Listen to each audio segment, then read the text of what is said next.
नमस्कार दोस्तों, स्वागत है आप सभी का एक और धमाकेदार क्रिकेट रिव्यू में, जहां आज हम बात करेंगे भारत और इंग्लैंड के बीच चल रहे चौथे टेस्ट मैच के दूसरे दिन की।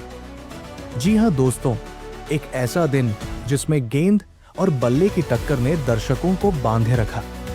तो चलिए बिना किसी देरी के शुरू करते हैं मैच के दूसरे दिन की पूरी हाइलाइट्स। तो जैसा कि पहले दिन आपने देखा, भारत ने शानदार गेंदबाजी करते हुए इंग्लैंड की टीम को भारी दबाव में डाल दिया था, लेकिन असली ड्रामा तो अभी बाकी था। आज के दिन की शुरुआत एक उम्मीद के साथ हुई। क्या इंग्लैंड वापसी कर पाएगा या भारत का पलड़ा और भारी पड़ेगा? दूसरे दिन का खेल शुरू हुआ उस रोमांचक मोड़ से जहां इंग्लैंड की पारी अधर में लटकी थी।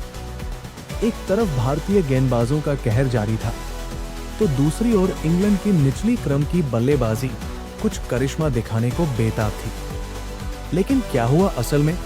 जैसे ही दिन की शुरुआत हुई, गेंद हवा में थी, पिच में उछाल था और मोहम्मद सिराज अपने पुराने रंग में।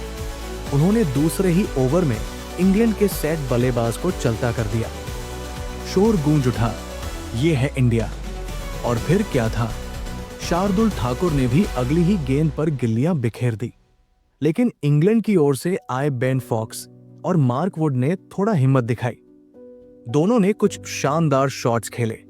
एक पल को लगा कि इंग्लैंड वापसी कर सकता है, लेकिन अश्विन की स्पिन जाल में उलझकर वुड बोल्ड हो गए।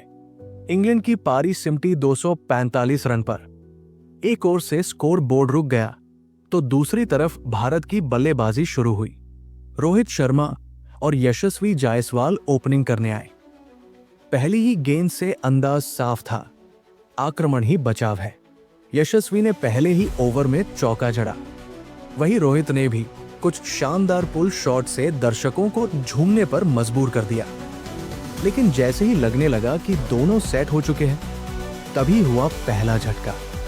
रोहित शर्मा एक इन स्विंगर पर चूक गए और क्लीन बोल्ड हो गए। सन्नाटा सा छा गया, लेकिन यशस्वी के तेवर अब भी नहीं बदले। दोस्तों, यशस्वी जायसवाल इस सीरीज में जिस अंदाज में खेल रहे हैं, वो वाकई काबिले तारीफ है।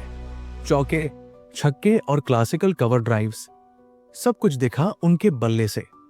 उन्होंने इंग्लैंड के गेंदबाजों को कोई मौका नहीं दिया, खास तौर पर स्पिनर्स को निशाना बनाया।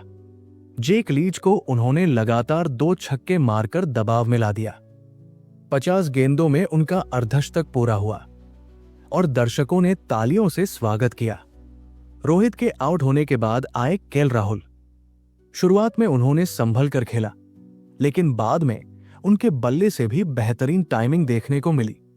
दोनों बल्लेबाजों ने मिलकर 120 रन की साझेदारी कर डाली। ऐसा लग रहा था जैसे दोनों के बीच समझदारी टेलीपैथी से भी बेहतर हो। रनिंग बिटवीन द विकेट्स हो या बड़ी हिट्स, दोनों ही क्षेत्रों में उन्होंने इंग्लैंड को हावी नहीं होने दिया। लेकिन फिर एक ब्रेक थ्रू आया इंग्लैंड के लिए।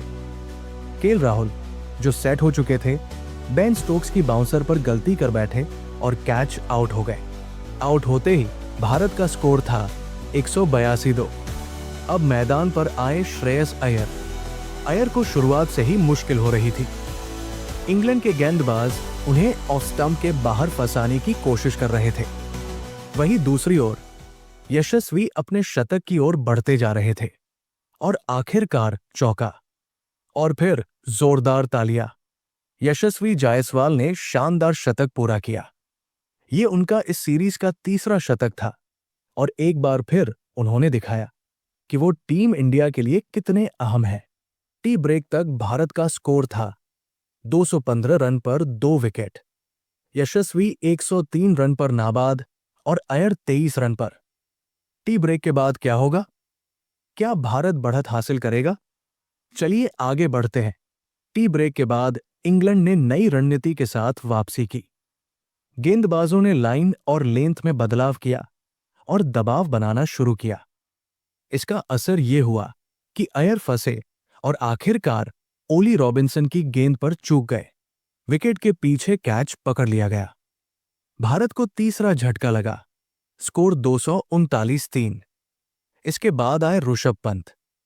जी हां दोस्तों, जिस अंदाज में उन्होंने शुरुआत की वो देखने लायक था। पहली ही गेंद पर चौका, फिर अगली पर छक्का। इंग्लैंड सकते में आ गया। यशस्वी और पंत की जोड़ी ने रनों की रफ्तार को फिर से तेज किया। लेकिन जैसा अक्सर होता है, पंत की आक्रामकता उन्हें भारी पड़ गई। एक बड़ा शॉट खेलने की कोशिश में वो कैच थमा बैठे। भारत को लगा चौथा झटका। अब स्कोर था 287 4। स्टंप्स तक भारत का स्कोर रहा 322 रन पर 4 विकेट। यशस्वी जायसवाल 147 रन पर नाबाद और उनके साथ क्रीज पर थे रविंद्र जडेजा, जो 17 रन पर टिके हुए थे। भारत को अब भी पहली पारी में 77 रनों की बढ़त हासिल करनी है और टीम की नजर 450 प्लस का स्कोर बनाने पर है। तो दोस्तों, दूसरे दिन का खेल पूरी तरह भारत के नाम रहा। इंग्लैंड की टीम 245 पर ढेर हो गई और भारत ने 322/4 बनाकर बढ़त की नींव रख दी।